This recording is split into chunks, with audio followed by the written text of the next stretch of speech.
Hi, and welcome back to another episode of The Breakdown with Bethany. I'm Bethany Ron Silva. Happy New Year. Let's get right to it. I have Dr. Becky Kennedy on the show, and I don't know if you know who she is, but if you have kids, you really should. Dr. Becky is a clinical psychologist, an author, a parenting expert extraordinaire, guru, whatever you want to call her, and a mom of three. And today we're going to be tackling a tough subject, and that's screen time, technology, and our kids. Like, how do we manage that? She gives the most amazing advice, of course. And she also tells us what our New Year's technology resolutions should be. So check it out.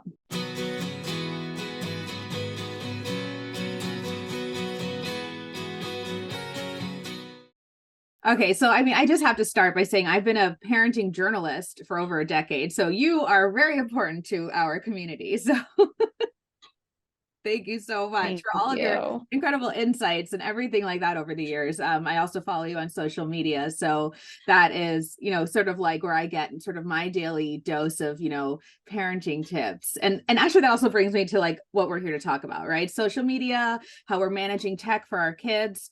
I'm a mom to an 8-year-old and 11-year-old. My 11-year-old got a phone for the first time. So tell us a little bit about the partnership here, just some general guidelines about tech and kids and what we're here to talk about. Well, I'm just really excited to be sharing like manageable ideas for parents to deal with like the day-to-day interactions they have with their kids around screens. I think there's a lot of guilt around screens. There's a lot of power struggles around teens. There's a lot of, screens around, there's a lot of tantrums. There's a lot of fear, I think also when our kids get older. And my favorite thing to do, truly the thing that gets me out of bed every day is like to share with parents, like there's not like simple in an easy way, but simple in a not overly complex way that we can feel more empowered and less fearful and anxious and guilty as parents. And any ideas I can share to help parents along that journey are things I love doing.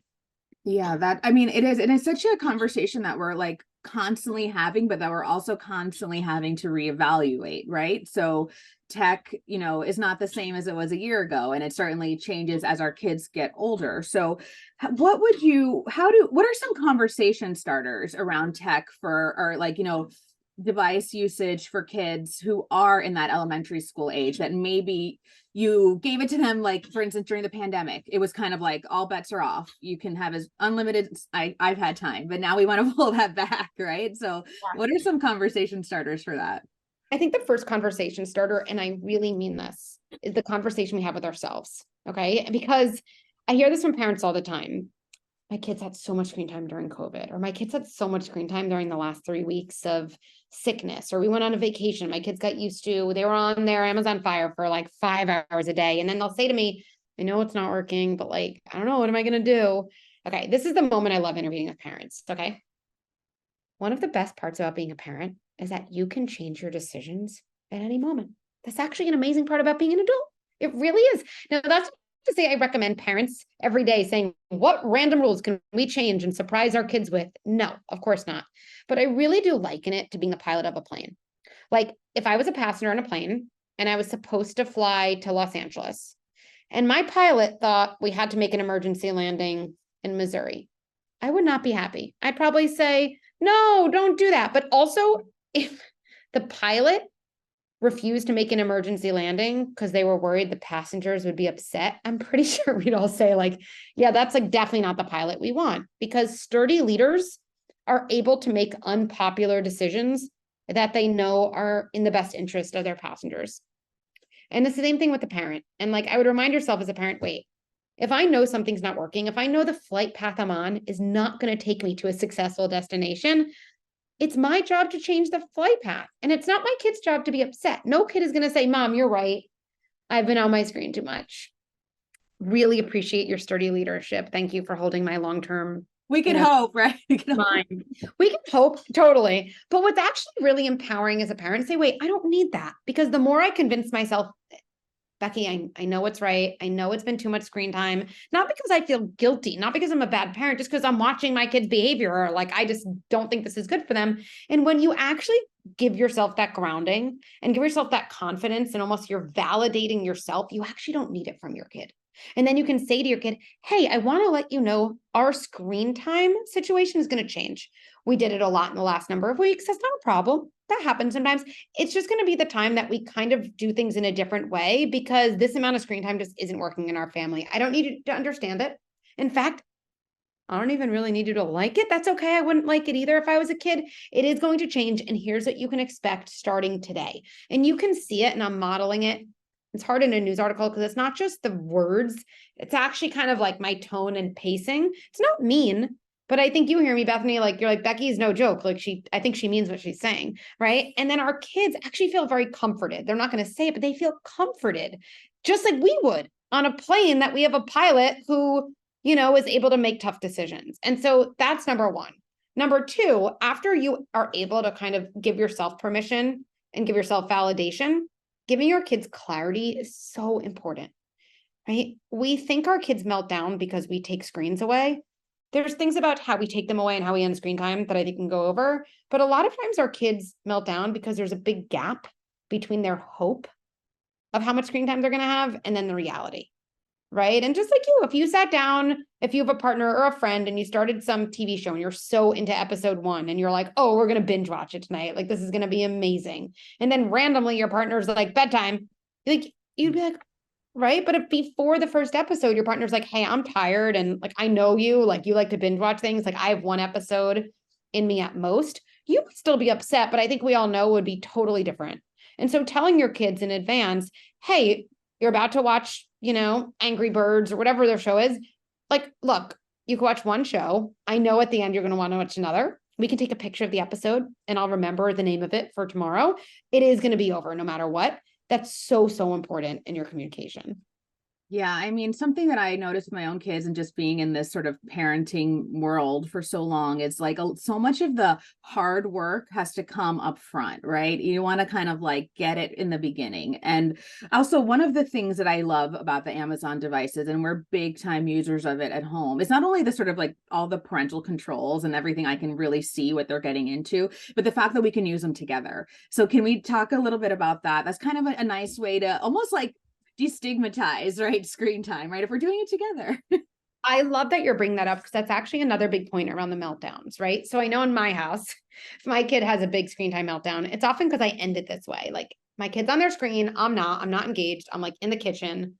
And then for me, honestly, randomly one moment, I'm like, oh shoot, they've been on longer than I want it to. And I'm upset. And then I just yell at them because I think I'm mad at myself. I'm like, it's over. And they're like, what the heck? And what you're saying, which is so different, is instead of their screen time being totally separate from you, which is when they're alone. And then when you end it, they're really alone. Now they're alone. They're not connected to you and they're not connected to this world or their device. You're saying, what if we were connected through their screen time? What if that was a part of our relationship instead of something totally separate from our relationship? And then in that way, what's so beautiful is when screen time ends, they still have that connection between you, even though the screen world ended. And kids do a lot better in those situations because they don't feel alone. They have their relationship with you, and their whole screen time world wasn't auxiliary to your relationship. So they don't feel it as such a loss. And so I think that's so important for parents always to express interest in their kids' world. And that doesn't mean the only activity you should do with your kids is on a screen, but certainly, hey, what are you playing? Let's do this together. Educate me. Oh, you're on your tablet, like I'm on mine. Look at, we're both doing the same thing. That can be a really beautiful part of your relationship. Yeah. And something else that I would love to also talk about is like, when we talk about like parenting in general, right? We're sort of like equipping all of our children with all of the tools they need to like, fly the coop, like roots and wings, right? I talk about that a lot, like in my own work, like give them the wings to fly, but always the roots to come back. And I think with anything sort of kid related, we want to provide them the independence to set those boundaries for themselves. Is there something in particular to these devices or that you recommend where kids can really be autonomous and like when it comes to their screen time and knowing maybe when enough is enough? But I know you mentioned that maybe they wouldn't, but like something in that way we can equip them with those tools. Yeah.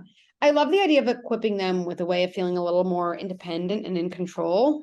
I don't really think that kids are too equipped, and I'll explain why, to set their own boundaries. Because I think, honestly, I don't know many adults who are that equipped, me included, to set my own boundaries with my device. I don't know too many adults are like, I plan to be on my phone for half an hour and look at me, I'm on for half an hour. It's like never happened, because these devices are built in these games and these shows to make you want more. I actually talk about this with my kids a lot. It's a whole other conversation. And in some ways, I think where technology is right now, it's actually getting in the way of our enoughness. Very little feels like enough, right? It's like, I always say screen time is, I think this is useful to say to your kids, to say, one of the things about screen time is it's so fun. It's tricky. It's kind of like a pitcher that has a hole. And I'm the person pouring water. I'm going to tell you how much you get, but here's the thing, okay? If it has a hole, no matter how much you put in, it always pours out. And even if you put in more, guess what? And that doesn't mean we're never going to do it, but it's just important to know that that's how time in your device feels. No matter how much you get, it never feels like enough. And that's not your fault. And it doesn't mean you're ungrateful. It just means that now that we know that, we can be prepared for the not enough feeling that's going to come. And I think that's really important, because I think that is how devices feel for adults and kids. And so when it comes to giving your kids more independence, I think it's important to say, as a parent, my job is the boundary. I decide when, I decide where, I decide how much. I also decide what types of things are allowed. And that has a lot to do with also how we set up parental controls. Is my kid allowed to be on YouTube? Is YouTube not on their device? Is my kid allowed to be on the internet? Is my kid allowed to play this game? Is my kid allowed to download apps without my permission? Those are all things parents should be in charge of. Once you've decided what's allowed, hopefully you've set up a world where your kid is safe enough where they can make decisions within that world. And can you also take us through some of the features of the Amazon device that's really also not only to equip the kids, but to equip the parents to set those boundaries? Because we know it's hard. It can be really hard, but if we have those tools like sort of built into the devices, it makes it a little bit easier. Yeah. I wonder if Amazon is best. I mean, I'm happy to talk a little bit about it, but I wonder if Amazon, sometimes they've told me that they are kind of. Well, then I'll get all the rundown from them. That's absolutely fine. That's absolutely Okay. fine. Are you able to share just like personally, like what the games that you play with your kids on the device, how you guys use it in your own home? Yeah, 1 second. I feel like I took some notes on some of the things I wanted to share. So let me just get them out, because I want to get them all right. First of all, I should share, even though I know it might not be, the best example, but to me, Kindles are another form of a screen that kids love, because they actually they love to have their own screens and devices, right? And so we often think, oh, they want those tablets, they want the Fire Kids, but my kids truly like the idea that they could pull up a book on a Kindle and they could read on their Kindle while I'm reading on my Kindle. Like, it is so game changing and feels very exciting and adult like for them. So I think that's, really, really important. Angry Birds is definitely very popular, with my kids. And so I think that's one where, just even asking questions as a parent when your kid is playing, you don't even have to feign interest in terms of being like, I love this too. Asking a question is a sign that you think something's important and you want to give attention to it. So even just saying, hey, what is that you're playing earlier? What are you playing? What's going on there? Oh, what's that character's name? To me, even if I have different interests than my kids, for me to just say, I'm just going to ask my kids some questions, is really, really helpful. Thank you. And so for finally, as we're sort of wrapping up, this is such good information. I feel like I always learn something anytime I sit down with an expert, especially someone like you. But as we're heading into the new year, if you were to tell parents or suggest one resolution around screen time, what would be that number one thing that you would suggest to them? That's a good question.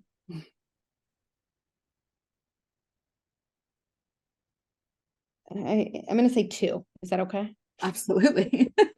I often think there's things we can do to set ourselves up for success. And then there's things we can do in the moment to and they're 2 different things. I'm going to give one from each category. So in the moment, to me, saying for the month of January, what I'm going to really resolve to do differently about my kids' screen time is before they're done, I'm going to sit next to them. I'm going to literally put my hand on their back. It's like a sensory sign. I'm here with you. And I'm going to notice a few things out loud, or I'm going to ask some questions in a nice way. Hey, tell me what you're playing right now. Or, right, they're, I don't know, watching some Lego thing. Tell me about that Lego character. Oh, that seems similar to what you built yesterday. Oh, this is a funny part. You're just kind of doing some light touches on their back and almost light touches of entering their world, which is a signal to them that they're not alone. Okay. Doing that for 30 seconds before you end screen time. So let's say, again, they know they get to watch one episode of this Lego show. At the end, you're like, okay, it's going to end in a few minutes. You sit down, put your hand on their back. Oh, this is such a funny part. Oh, can you tell me more about this after the show ends? I want to know what happened because I missed it. That's it. Then it ends.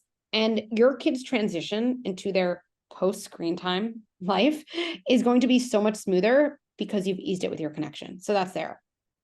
Outside the moment, what I'd say is, like you said, doing a little bit of work in advance to be clear about expectations pays back, in hours of meltdown. Because I think parents say to me, oh, but being clear, I have to think about it in advance. That takes time. We either spend time preparing or we spend our time reacting. I always like when people say, that's a lot of time. And I'm like, you just spent 30 minutes managing your kid's meltdown. Like, you don't think that took time? I'm telling you something that's going to take 1 minute, 30 minutes. Like, I think it's the time is, going to be spent either way, but spending your time preparing makes us feel empowered and in control. Where spending our time reacting makes us feel exhausted, resentful, and out of control. So to me, I think we just have to pick our time bucket, and I'd ask parents to spend their time. I think parents would even benefit themselves from spending that time before. Absolutely. And that's something we're constantly working on. So thank you so much for reiterating that, for your time, and happy holidays. Happy New Year. Really appreciate it. Thank you. All right. Take care.